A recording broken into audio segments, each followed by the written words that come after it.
This video is dedicated to James Humphreys. James, thank you.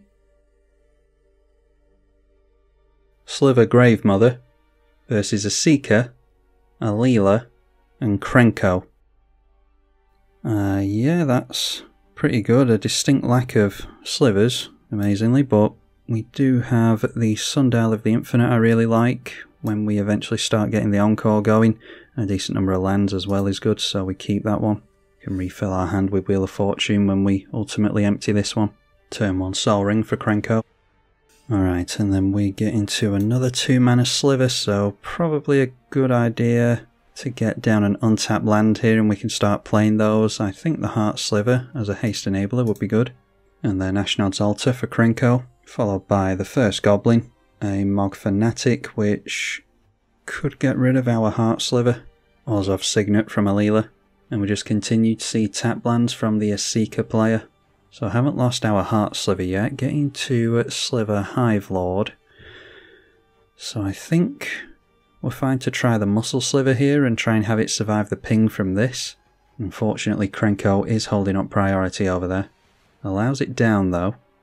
So now we can take advantage of not playing a 3-drop and get down the World Tree.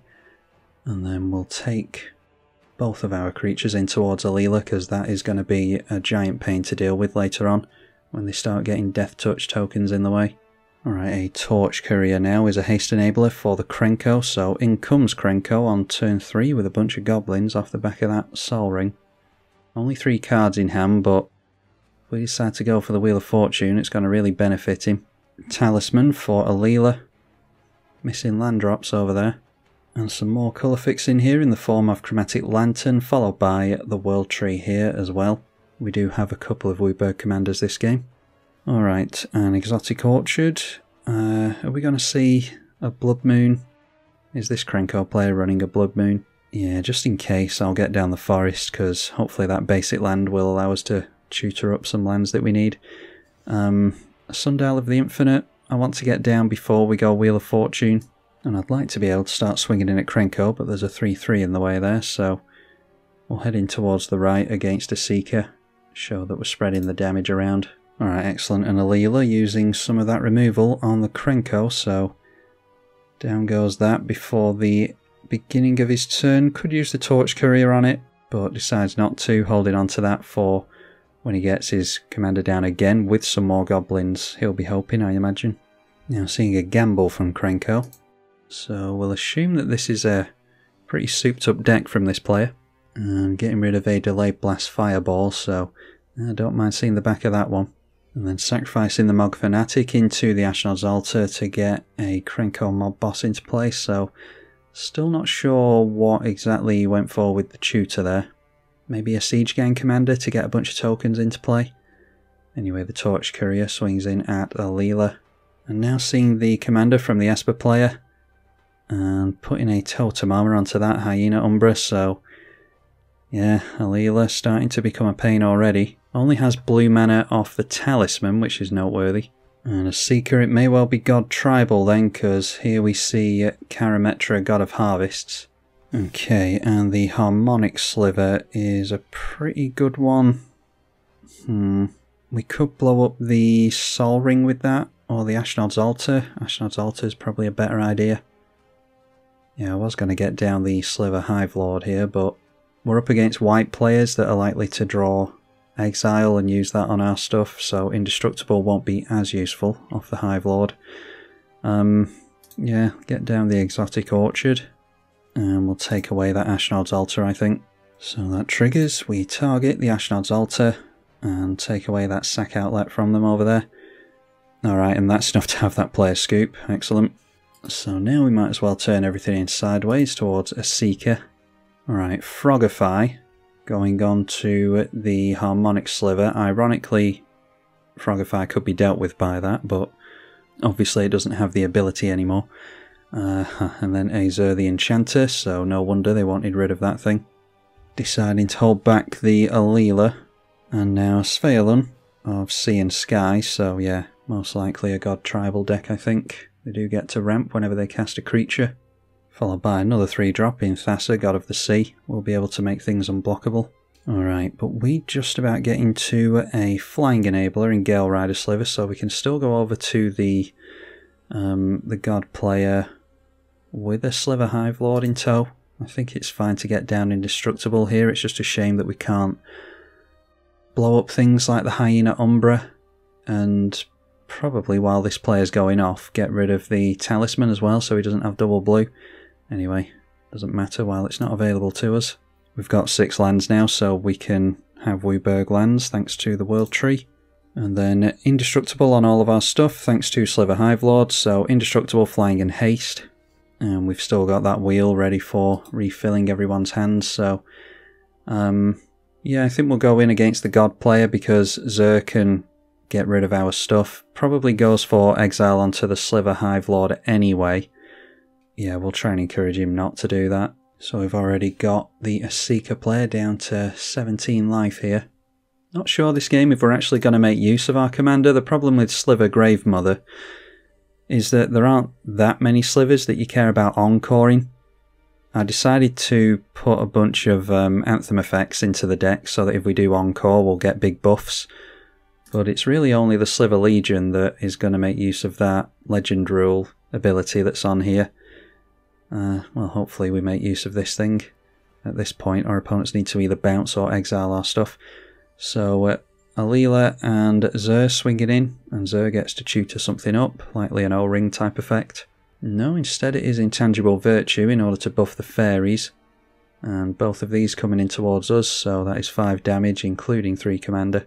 And there we go, that's an excellent one that doesn't see enough play. Oubliette from the 5 colour, or the 3 colour player I should say. So that is going to phase out the Hive Lord, and we continue to want to remove the Frogify so that we can deal with this opponent. It's a Scry 1 from the Thassa at the beginning of the turn. Noteworthy that double blue is being held up here. God Eternal Kefnet into the Karametra now. Haven't seen Karametra being played in a long time, and our opponent's ramping like crazy with it. This is a really, really good commander.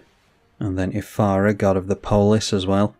So that does put a flyer in the way, and we do not have indestructible anymore, so yeah, we can't just fly in over here as we feel like it.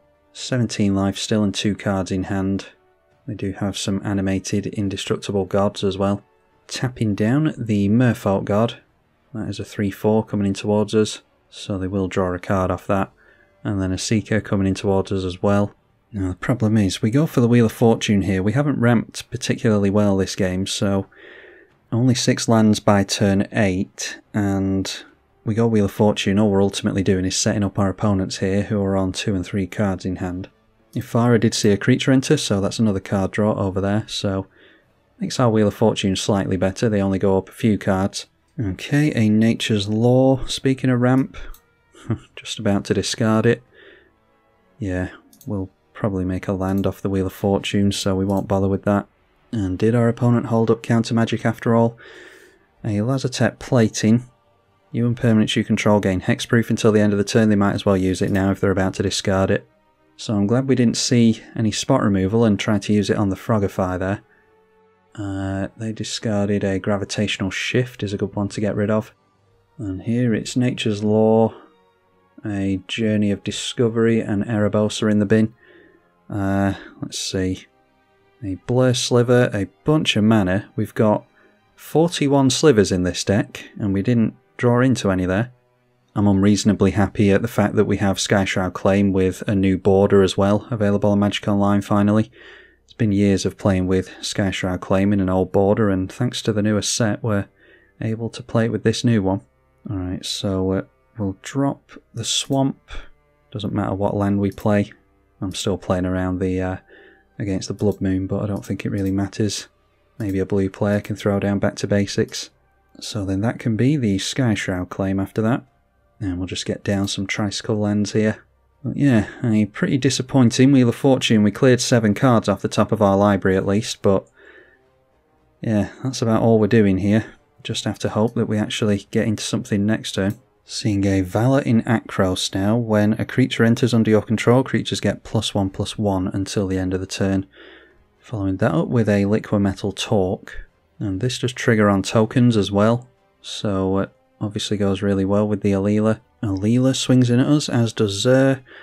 And the army token, the fairies are going into the right at least. So we take 6 and 10 damage, and then it's 4, 8, 12 to the right. And Zer gets down an Anthem effect in the form of Spear of Heliod. So that's an extra point of damage per creature now. And this thing decides to block the now 5/4 flyer. Yeah, we can go block with the Harmonic Sliver here and then get it back down with Encore. Thanks to the Krenko player scooping on us, we don't get as many creatures to the Encore, unfortunately. But yeah, we'll throw away the Harmonic Sliver here. Now got Eternal Kefnet triggers upon death, so yeah, you can put it into your library, and that's exactly what they do. It does take away some devotion from them, so some of the gods get deanimated. Another Scry 1 thanks to the Thassa. Alright, the World Tree in a god deck. That is, search your library for any number of gods and put them onto the battlefield.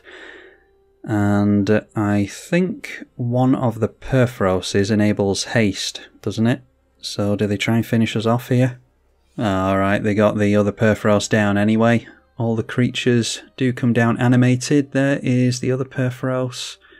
Yeah, other creatures you control have haste, so yeah, for all the times that I've seen the World Tree get played, I haven't seen anyone tutor up all the gods with it, so that's interesting to see here. It's a shame that we didn't make use of our commander there, because I think, like I said before, it's not something that we're going to make use of a lot, but we would have done there.